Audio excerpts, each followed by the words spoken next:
So good afternoon everyone, আমি Asima daily blogging চ্যানেলে আবার একটি নতুন ভিডিওতে আপনাদের সকলকে আবার একবার স্বাগত।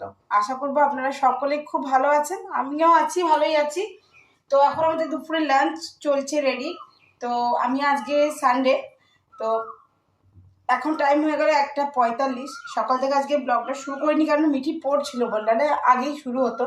যাই হোক, আজকে দুপুরে লাঞ্চ আর ভাত করিনি, আজকে করেছি লুচি আর চিলি চিকেনটা হয়ে গেছে আর লুচিটা এখন করছি। তো চলুন আজকে ব্লগটা এখন থেকে শুরু করছি, অবশ্যই সঙ্গে থাকবেন আর দেখতে থাকবেন আজকে ব্লগটা। কিছুটা লুচি আমার ভাজা হয়ে গেছে দেখলাম, আর কিছুটা লুচি আমি এখন ভাজবো।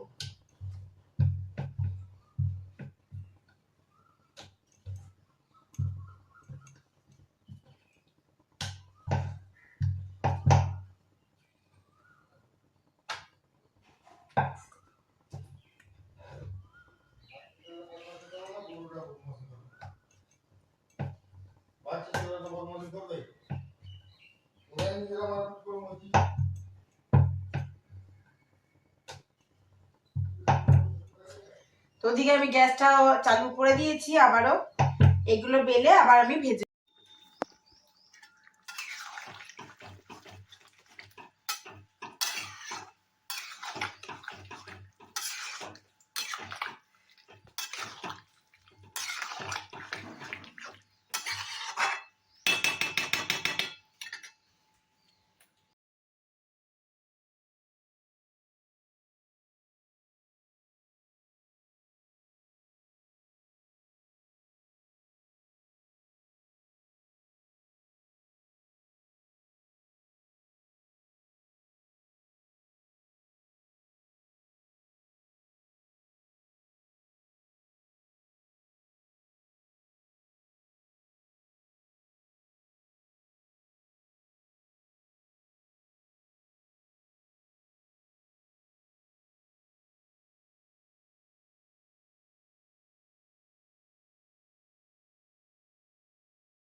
তো চলো বন্ধুরা, আমরা রেডি হয়ে গেছি আর আমরা হসপিটালের উদ্দেশ্যে বেরিয়ে পড়েছি। দেখতেই পাচ্ছ, এটা আমাদের ঘরের রাস্তাটা পেরিয়ে গেলাম। এবার আমরা নিয়ে নেবো জিটিও।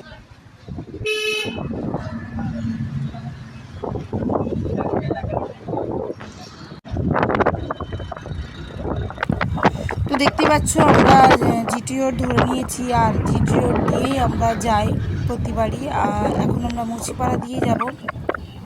তো চলো আমরা পৌঁছে গেছি, দেখো আমরা বিধাননগর ঢুকে পড়েছি। এটা বেশ সামনে একটা রাম ঠাকুরের মন্দির আছে, রাম সীতা মন্দির আর কি ছিল, বেশ সুন্দর। এটা তো মা ভবতারিণী মন্দির। তো ওই দেখো দেখা যাচ্ছে মিশন হসপিটাল। তো চলো ঝটপট ঢুকে পড়ি হসপিটালে। তো আমরা এখন হসপিটালের রাস্তায়, আর একটু এই দেখো চলে এসেছি আমরা হসপিটালে। এবার ভিতরে যাবো।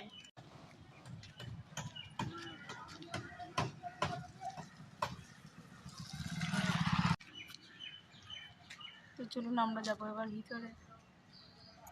আর ভিতরে তো ক্যামেরা অ্যালাউ নেই, আপনাদের সঙ্গে আমি রাস্তাটুকু সব শেয়ার করলাম। দেখুন আমি চলে এসেছি হসপিটাল থেকে, আর আসার সময় আমি এই আর এই কার্লনটা নিয়ে আসলাম, ম্যাট্রেসটা। কারণ আমার শাশুড়ি মার বিছানার মানে এই দেখতে পাচ্ছেন এইখানে যেটা বানানো আছে তোষক, তো এইটা পাতা যাবে না। এইরকম একটা কিছু দিতে বলেছে, শক্ত ম্যাট্রেস টাইপের, হাড় যেটা থাকবে সেরকম। আর একটা তোষক আনতে যাবো এবারে। তারপর আমি এসে রাতের খাওয়া করব। তো দেখতে পাচ্ছ বন্ধুরা যে ব্যানাচিতি বাজারে ভিড়টা একবার কীরকম রয়েছে কোনো কারণ ছাড়াই। তো আমি চলে এসেছি তোষকের দোকানে, ওই যে নীল রঙের দেখছো ওই তোষকটাই নেব। তো ওইটা ছিল তোমার ওই 7-8 কেজির মধ্যে। তো চলো নিয়ে এবার বাড়ি। তো দেখো ম্যাট্রেস আর তোষক দুটোই বিছানার উপরে পেতে দেওয়া হয়েছে একদম সমান করে। আর এখন বিছানাটা ঠিকঠাক আছে। ফাইনালি এখন বাজলে ঘড়িতে 9টা 37। 9:37 হয়ে গেছে। আর আমি এই তোষক কাল্লানটা তো দেখালাম, আর দেখুন তোষকটা নিয়ে চলে এসেছি। এটা আমার পাওয়ালিস, এটা আমি আমার জন্য নিয়ে এসেছি। দেখো এটা নিয়ে চলে এসেছি। আর আমি রুটি করতে পারলাম না, যার কারণে আমি এখন রুটিটাও কিনে নিয়ে চলে এসেছি। দুধ এগুলো আনার ছিল, সেগুলো নিয়ে চলে এসেছি।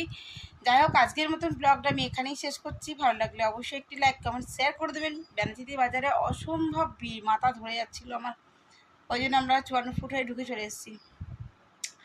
আজকের মতন এইটুকুই, আবার একটি নতুন ভিডিওতে আপনার সঙ্গে দেখা হচ্ছে। ততক্ষণের জন্য বিদায়। সকলে খুব ভালো থাকুন, সুস্থ থাকুন। আশা করব পরশু দিন মনে হয় ডাক্তারবাবু ছেড়ে দেবে হসপিটাল থেকে শাশুড়ি মাকে। আর যেটা হলো, আজকে একটু মনে কষ্ট হচ্ছিলো, আজকে বেল্ট পরিয়ে একটু বসিয়েছে আর কি, যার জন্য একটু পেন হচ্ছিল, তো কষ্ট হচ্ছিলো। যাওয়ার পর একটু আমি আবার ডাক্তারকে বলে অক্সিজেন লাগানো করালাম। আবার টেস্ট একটু করলো, দেখলো, তো বললো যে অক্সিজেনটা দিতে একটু নর্মাল হলো। যাক, মোটামুটি ঠিক আছে, আপনাদের সঙ্গে আপডেট দিতে থাকবো।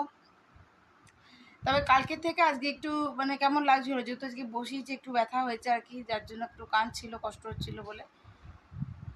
তো কালকে আবার যাব সকাল 10টায়, এই কারণেই যে কালকে ফিজিওথেরাপিটা আমাকে দেখতে হবে, কেন ঘরে আবার আমাকে ফিজিওথেরাপিটা করাতে হবে, তার জন্য কাল সকাল 10টায় যাবো। আজকের মতন এইটুকুই, টাটা।